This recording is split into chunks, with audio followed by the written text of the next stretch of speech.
Canal LPM Canaã. Uma palavra de graça e paz para a sua vida.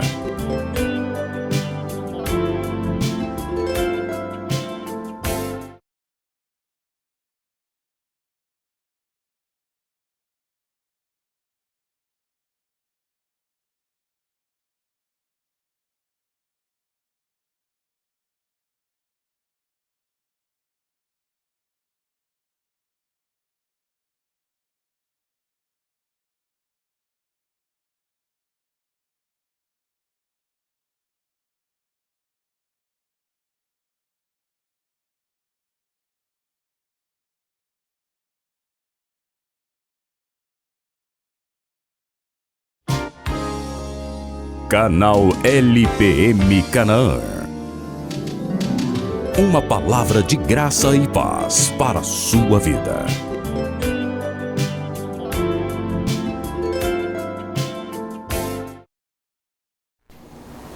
Bom dia! Mais entusiasmado ainda do que nunca, estamos aqui para trazer a continuação de uma palavra especial.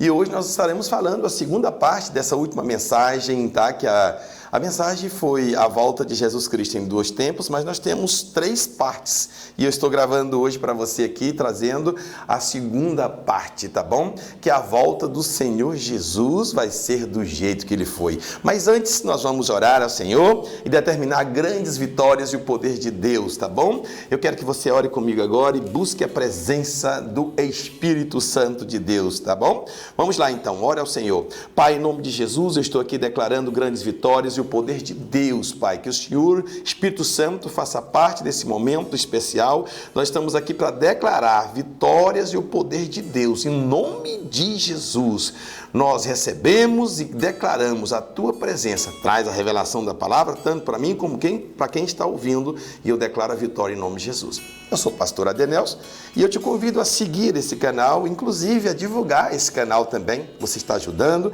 a palavra de Deus chegar aos lugares mais longínquos do mundo, né? Então, assim, é poderoso. Vamos fazer a obra do Senhor, tá? Vamos fazer a obra divulgando a palavra de Deus, tá bom? O meu WhatsApp está aqui embaixo. Eu gostaria que você mandasse um oi para mim, que eu quero orar por você. Inclusive, eu quero te dar a direção, né? Onde é que nós estamos orando ali no prédio, às sextas-feiras e aos domingos. Eu quero orar por você e pela sua família. Sem delongas, vamos abrir o livro de Atos. Vamos começar pelo capítulo 1, Atos 1, o 10 e o 11, tá bom? Vamos ver o que está dizendo na Bíblia aqui. Atos 1, 10 e 11. Está dizendo assim, ó.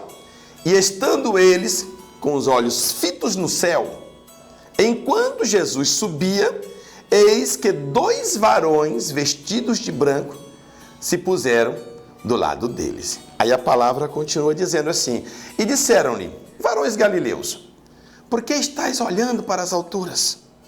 Esse Jesus que dentre vós foi assunto ao céu, virá do modo como viste subir.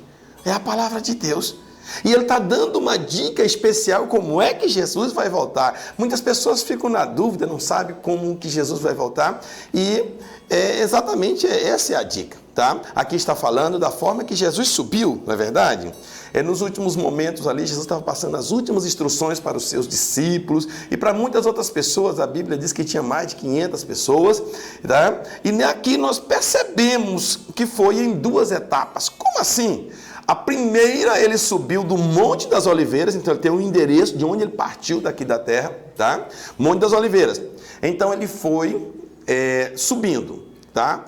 E aí, por incrível que pareça, nós já sabemos para onde ele vai voltar, porque o anjo diz que da forma que ele foi, ele voltará. Então, ele vai voltar para onde? Para o Monte das Oliveiras. Foi de lá que ele subiu, né? Agora, ele subiu até onde? Até as nuvens. A Bíblia diz que eles estavam olhando, ele desapareceu nas nuvens. Então, esse momento nós chamamos de momento visível. O momento que todos estavam vendo ele subindo até ele desaparecer nas nuvens. Momento visível. Esta é a primeira fase da sua subida. Tá? Sai do Monte das Oliveiras, sobe até as nuvens, momento visível, tá? Das nuvens até o trono de Deus, ninguém viu. sabe? Esse é o momento secreto. Então nós vimos que João em Apocalipse ele menciona sobre isso. É o momento que ele secreto, que ele foi das nuvens para sentar à direita de Deus Pai, tá bom? É um momento invisível, tá? Então nós estamos vendo aí dois aspectos. E o Senhor ele vai voltar da mesma forma, em duas etapas. A primeira, ele vai até as nuvens, é um momento visível, e depois tem um momento secreto, conforme nós vimos, que ele vai das nuvens até o trono, tá bom? Então, o primeiro aspecto da volta do Senhor Jesus, quando nós falamos de volta, ele vai fazer o caminho de volta, não é verdade? Então, ele vai voltar. Como ele vai voltar, o último momento passa a ser o primeiro. Então, o primeiro aspecto da volta do Senhor, ele vai vir no momento invisível. Ele vem do trono até as nuvens. E a Bíblia diz que ele vai... Esse é o arrebatamento da igreja. É o primeiro ponto, tá bom? Ele vem como um ladrão, tá? Então, o primeiro momento, ele vem do trono até as nuvens. Então, ele vai ficar oculto nos céus. E esse é o momento que nós chamamos de arrebatamento. Nesse primeiro aspecto, invisível, ele virá como um ladrão, conforme nós vimos. Nós sabemos que, quando será isso, nós não sabemos o que ele está falando. É como um ladrão, ninguém espera ladrão, tá? Mas ele manda nós vigiarmos e orarmos, porque não sabemos nem o dia e nem a hora. Então a Bíblia diz que nós somos um tesouro precioso do Senhor. Ele vem para buscar esse tesouro precioso. Claro que ele não está roubando esse tesouro, porque já é dele. Ele já comprou e já pagou com o seu sangue carmesim, tá? Isso é só uma ilustração bíblica. Você consegue me acompanhar? Então isso mostra que ele vai vir no momento em que ninguém espera e que ninguém vai ver, tá? De uma forma oculta. E por isso nós não sabemos detalhes, tá? Esse aspecto é o aspecto secreto. Tá? Então nós vimos, Apocalipse, projeta para nós Apocalipse 3:3. Ele diz que ele virá como um ladrão, tá? Olha o que ele está dizendo: lembra-te, pois, do que tens recebido e ouvido, tá? Aí ele diz: guarda-o e arrepende-te. Olha só que poderoso, arrepender, presta atenção, é a mudança de mente, tá? É você começar a enxergar as coisas como elas são. Ele disse: porquanto se não vigiares, virei como ladrão. E não conhecerás de modo algum em que hora virei contra ti. Então quem está falando é o próprio Deus. Projeta para nós agora Mateus 24, do 40 ao 42, que é para a gente... Olha, ele está dizendo, olha o que ele disse. Ele diz assim, olha, mas considera isso. Se o pai de família, se o pai de família... é isso aqui mesmo, vamos lá. Então 2 estarão no campo, um será tomado e o outro deixado. Aí ele disse 2, é bom porque ele falou 2 e 2, né? Ele está falando dos 2 sexos, homem e mulher, aleluia.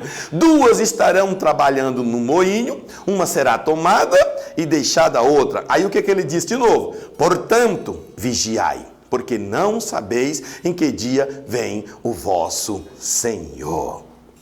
Deu para entender? Então, muitos ensinam que esse que ficou para trás não foi salvo. Observe que nós não estamos falando de salvação, sabe? Essas 2 pessoas, elas já são salvas. Por quê, pastor? Porque o ímpio já tem um lago de fogo reservado no grande dia do grande julgamento. Então nós vimos que um ficou e o outro foi, exatamente o que ficou vai passar pela grande tribulação.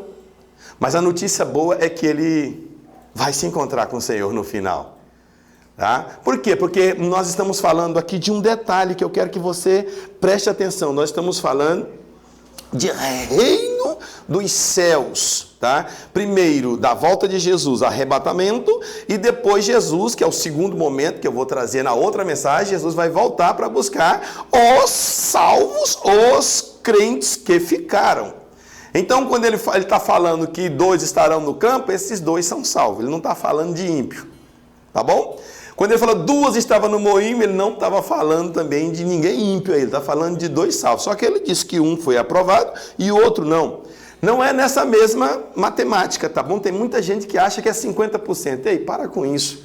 Ele está mostrando uma figura de linguagem como que vai ser. Ele está dizendo que alguém vai subir e alguém vai ficar. Mas quem vai ficar não estará condenado ao lago de fogo e nem ao inferno. Isso é poderoso, né? Mas o problema é que ele estará condenado a participar da grande tribulação. Aí é o problema. É por isso que ele está dizendo, vigia e ora, porque você tem que participar das bodas do Cordeiro. Tá? A Bíblia diz que ele virá numa hora que ninguém conhece. É o Mateus 24, do 43 ao 44, né? Essa outra postagem. Posta para nós. Ele diz assim, mas considerar isso. Se o pai de família soubesse a que hora viria o ladrão, vigiaria e não deixaria que fosse arrombada a sua casa. Não é verdade? Você soubesse que hora que vai vir o ladrão. Aí ele diz, por isso ficai também vós apercebidos, porque a hora em que não cuidais, o Filho do Homem virá. Então fique atento. Fique atento. Então, Mateus 24, 36, ele também traz para nós, projeta para nós, Mateus 24, 36. Olha o que ele disse. Ele disse assim, ó, Mateus 24, 36, ele falou assim, mas a respeito daquele dia e hora, ninguém sabe, nem os anjos no céu, e nem o Filho, senão o Pai. Poderoso, né? Então, vamos lá, vamos continuar. No momento visível, nós temos muita informação. Nós sabemos quanto tempo vai durar a grande tribulação. Será quanto tempo? 3 anos e meio. Tá? E por incrível que pareça, vamos fazer uma analogia bem rápida aqui. O ciclo, segundo a Bíblia, ele é 7 anos. Quantos dias, qual o período, quantos anos foram o ministério de Jesus Cristo aqui na Terra? Ele começou com 30 e morreu com 33 e meio. Por incrível que pareça, 3 anos e meio. Então, esses outros 3 anos e meio, que serão a grande tribulação, é o período para completar o ciclo de 7 anos. A Bíblia tem conexão em tudo, né? Então, a Bíblia diz que a lua vai ficar como sangue, que o sol vai escurecer nesse período da grande tribulação. Aí eu quero te chamar a atenção, preste atenção nisso aqui, meu irmão. Eu não quero que você fique. Eu quero que você suba no arrebatamento, sabe? E quando você vê isso, você vai saber que ele estará vindo sobre as nuvens. Então não é você que vai ver. Eu creio que você vai mudar a sua história a partir de agora. Vai começar a vigiar, vai começar a orar, vai começar a fazer a vontade do Pai que está no céu para subir no arrebatamento da igreja e escapar desses 3 anos e meio de grande tribulação. O momento invisível ninguém sabe. Por isso ele manda vigiar e orar. Mas o momento visível nós vamos saber. Porque do dia que ele subir, que todo mundo subir, inclusive nós, vamos colocar, eu vou subir, tá? No arrebatamento da igreja. Temos que ter essa convicção. Independente do que as pessoas falam, do que todo mundo fala, tá bom? Nós temos a convicção que nós somos filhos e você tem que se esforçar. Porque Jesus Cristo disse, lá em Lucas 16, 16, ele falou, a lei e os profetas foram até João Batista e de agora em diante é pregado o reino dos céus. E todos aplicam esforço, se esforçam para entrar nele. Então, escute. Estou finalizando a mensagem, mas eu quero dizer que para você subir no arrebatamento da igreja, você tem que ser maduro para subir nesse arrebatamento. Uma maneira de você entender, a Bíblia ela fala que é como uma colheita de trigo. E você é o trigo do Senhor. Então, sempre que tem aqueles trigos que amadurecem primeiro e tem os outros na hora da colheita, não é verdade? E isso é chamado de primícia. Então, aquele trigo que amadureceu primeiro, ele vai participar do arrebatamento. Mas o resto da seara vai amadurecer. Com o calor do sol, na pressão, ele vai ter sol da perseguição sobre si. Escuta a linguagem. Quando o sol da perseguição vier, todo o trigo vai ficar maduro. Então, como é que funciona? O colhedor de trigo vai lá e procura arrancar os trigos. Quais os trigos que ele arranca? Aqueles que estão com a raiz solta da terra. Aqueles que estão encurvados. Esses estão prontos, estão maduros. E os que não estiverem, que estiver agarrado nessa terra, vai ficar sobre o sol para poder ele soltar depois. Mas depois ele volta e faz a colheita. Só que sol é calor, é pressão, é perseguição. Tá entendendo? Então, se liga nisso. Como sabemos isso? Segundo os plantadores de trigo, é exatamente isso que eu estou falando, tá? Então, ainda tem muito crente que tem muito prazer nesse mundo e querem ficar nesse mundo, não é verdade? Já estão salvos, mas querem ficar agarrados às coisas desse mundo. Isso é um sinal de que ainda não amadureceu. Vai precisar de sol escaldante sobre si para esse sistema de amadurecimento dolorido. Estes não subirão no arrebatamento. vai ter que amadurecer a força. Deu para entender? Então a melhor forma é nós encurvarmos, reconhecermos o amor de Deus. Porque quando você conhece o amor de Deus, o mundo não vai te fascinar mais, não vai te segurar mais e você estará pronto para ser arrebatado. Escute, o arrebatamento é para os crentes vencedores. Existe crente vencedor e o crente derrotado. Qual é o problema do crente derrotado? Ele tem tudo o que o vencedor tem, mas não sabe. E não quer. Essa é a grande interferência, sabe? Todo crente que nasce de novo é justificado pela fé. Sim ou não? Sim. O vencedor vive com base nessa justiça. Quem vem pela fé é ele. É quem está com base nessa justiça. Ele está vendo, enxergando, participando dessa fé, vivendo ela. E o derrotado, mesmo sendo justo também pela fé, ele quer se relacionar com Deus com base na sua justiça própria, das suas obras e da sua própria obediência. Então, o que vai qualificar um crente que estará no arrebatamento é a maturidade.